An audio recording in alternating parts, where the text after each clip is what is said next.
itu dari Pak Ustadz, dari kita semua. Ya, boleh ya. Ketakutan kita terhadap mati harus banyak sedekah ya Pak Ustadz ya. Oh iya. Seperti yang saya ceritain tadi, dahsyatnya orang sakratul maut. Itu dan pada saat itu ruh kita akan keluar dari jasad kita. Itu sudah terlihat amal-amal kita yang kita lakukan di dunia ini. Di situ kita sudah sedikitnya bisa membuktikan. Makanya ada dalam ayat itu, kalau saya nggak elap, surat Al-Munafikun ya, Al-Munafikun itu ketika Allah berfirman, wa anfiqu mimma razaqnakum min qabli ayyatiya ahadakumul maut. Ayat itu memerintahkan orang kepada harus banyak memberikan, mengeluarkan apa yang Allah sudah berikan kepada dia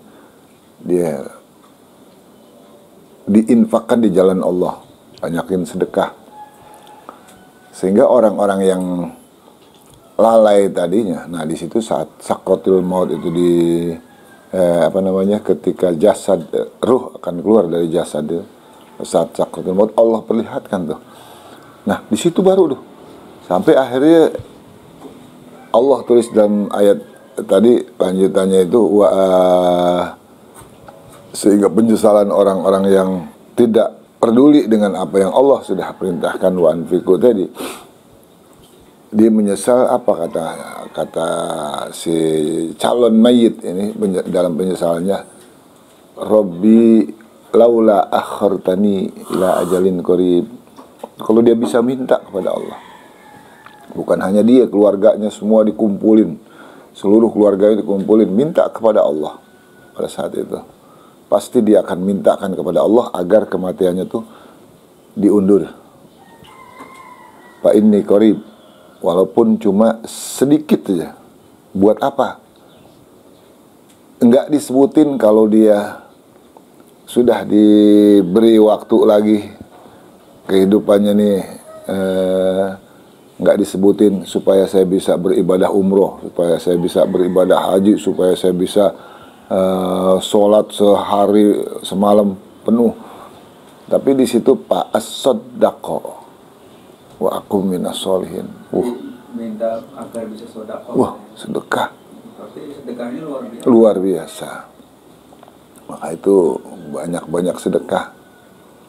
Sedekah. Ini ramah dulu apa langsung tanya jawab? Nah, jawab langsung. Ini udah langsung. Kalau tanya, Ustaz seperti Pak Ustaz tadi bilang apa? Bahwa perintah Allah itu banyak. Ya, bukan banyak, mungkin mencakup seluruh kehidupan lah ya. Salah satu. Yang seperti apa itu untuk menghadapi sakaratul maut itu seperti yang perintah Allah, seperti atau banyak sedekah atau termasuk seluruh. Ya, seluruh amal kita itu kita belum tahu amal mana yang menjadikan kita meringankan kita pada sakratul maut, menerima sehingga akan meringankan kita di alam kubur. Terus tapi dengan istiqomah kita beribadah kepada Allah, dengan sekecil apapun yang kita bisa lakukan untuk ibadah kepada Allah kita lakukan. Jadi enggak kita kejar yang besar aja, yang besar, karena enggak begitu juga. Karena banyak riwayat-riwayat yang terjadi itu. Salah satu contoh, dia banyak beramal, berbuat kebaikan, berbuat baik, beribadah siang malam dia beribadah, tapi itu kan nggak menjamin amalnya itu diterima. Tapi terkadang juga dengan dia berbuat sekecil mungkin, itu yang menjadi sebab amal-amalnya diterima.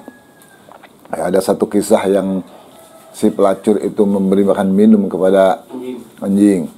Terus ada orang buang duri di jalan. Asbabiyah itu sehingga amal-amal yang lain itu diterima. Tapi bukan berarti walaupun amal itu diterima, bukan berarti kita nggak harus beramal yang besar gitu kan ya. Justru itu jadi motivasi ya. Dia motivasi. Jadi intinya itu apa? Keikhlasan atau seperti apa? Nah, Pak Ustaz? ikhlas. Ikhlas. Sebab Menunjukkan hebat apapun ibadah kita, tapi dan dia mungkin nggak seperti yang Pak Ustadz bilang seorang pelacur memberikan air minum kepada seekor anjing ya. Mungkin dia tidak teringat lillahi ta'ala karena Allah, karena dia merasa hanya kasihan aja terhadap anjing itu atau seperti apa Pak Ustadz? ya itu karena dia sadar kalau bahwasanya anjing pun adalah makhluk Allah yang pada saat itu Perlu dikasihani ya. perlu dikasihani. Dia saat itu dia nggak berpikir siapa saya, siapa Boro-boro yang Allah ya. artinya dia lihat ya Allah begitu apa sih namanya tersiksanya orang apa namanya seekor binatang yang pada saat itu sedang kehausan. Dia nggak berpikir lain-lain, nggak berpikir macam-macam, nggak berpikir kali aja ntar dapat kebaikan, bukan. Nah itu justru orang yang kali aja ntar dapat kebaikan, justru yang begitu yang bahaya. Tapi pada saat itu dia melakukan apa yang bisa dilakukan, lakukan. Gitu. Jadi nggak pikir kali aja nanti dapat pahala, kali aja nanti ada orang lihat.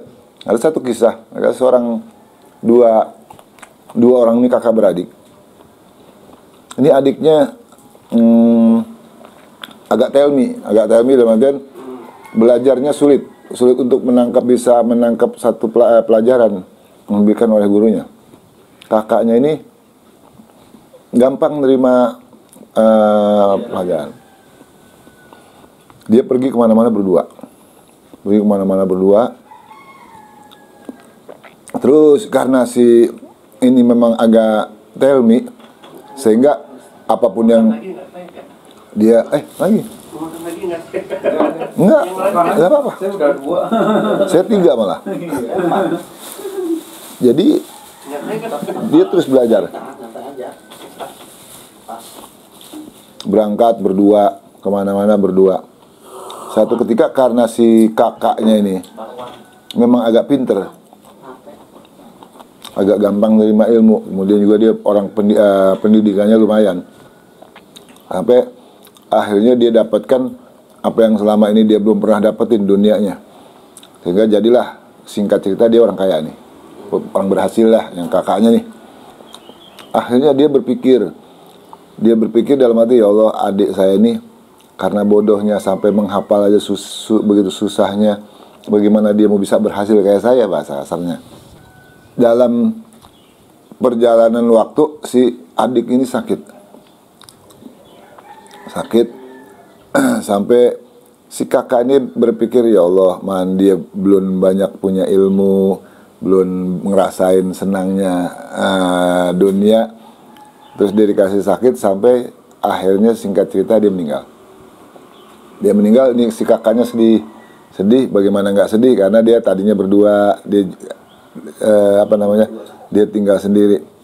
Yang lebih sedih lagi ketika dia lihat di tempat sholat adiknya itu kalau sholat dia nggak pernah di tempat lain, tapi di satu tempat itu ada sejadah. Begitu dia mau rapihkan sejadahnya, tahu-tahu di bawah ada teks. Jadi setiap doa yang dia panjatkan itu, dia karena nggak hafalnya doa, jadi dia tulis. Yang dia doa ya itu aja. Jadi doanya itu ternyata doa yang dia pinta untuk kakaknya. Ya Allah, berikan kakak saya keberhasilan, berikan kakak saya jadi orang yang memiliki segalanya, dalam arti pokoknya keberhasil. Ternyata di situ akhirnya kakaknya ini diberi sadar kalau ternyata berhasilnya dia tuh atas doanya, bukannya adiknya. Akhirnya dia berpikir kan, tadinya dia udah suujon kepada adiknya, justru keberhasilannya dia tuh asbabiyah doa si adiknya itu, yang dia nggak tahu. Makanya kalau doa itu kan doa itu yang paling mustajab ketika orang yang kita doain nggak tahu. Ini Musa Arifin bisa kayak gini. Ini saya sering doa di rumah. Ini nggak tahu. Dari tahu nanti jadi nggak dikabul kan? Ya kan udah.